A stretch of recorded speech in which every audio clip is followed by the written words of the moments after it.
নারায়ণগঞ্জের রূপগঞ্জে ডাকাতির সময় কিশোরী ধর্ষণের ঘটনায় 4 জনকে গ্রেফতার করেছে র্যাব। গেল এক বছর দেশের বিভিন্ন জেলায় চুরি, ডাকাতি ও ছিনতাই করে আসছিল চক্রটি।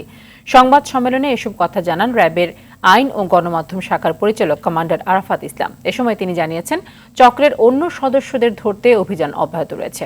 আশিকুল আলম জানাচ্ছেন বিস্তারিত।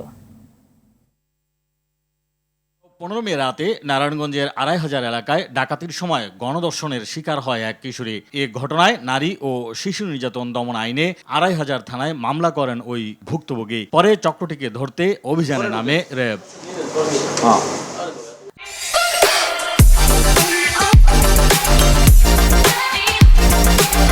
রাজধানীর কাউরান বাজার মিডিয়া সেন্টারে সংস্থাটির আইন ও গণমাধ্যম শাখার পরিচালক কমান্ডার আরাফাত ইসলাম জানান, চক্রের মূল হোতা সহ 4 জনকে গ্রেফতার করা হয়েছে। দলনেতা এবং মূল হোতা এবং তার সহযোগী মোট 4 জনকে গ্রেফতার করে। আব্দুল্লাহর সহযোগী যে আব্দুল মতিন, তার বিরুদ্ধে 3টি মামলা, অপর যে 2 জন আসামি আয়নাল এবং চানমিয়া, তাদের নামেও একাধিক মামলা রয়েছে। অভিযানের সময় দেশীয় অস্ত্র ও একটি সিএনজি উদ্ধার করার কথাও জানান র্যাব কমান্ডার। 1 শুটার গান, একটি শাবল, একটি দা, 2টি রামদা, 4টি মোবাইল এবং এই ডাকাতি এবং এই ঘটনার সাথে সম্পৃক্ত একটি সিএনজি অটোরিকশা জব্দ করে।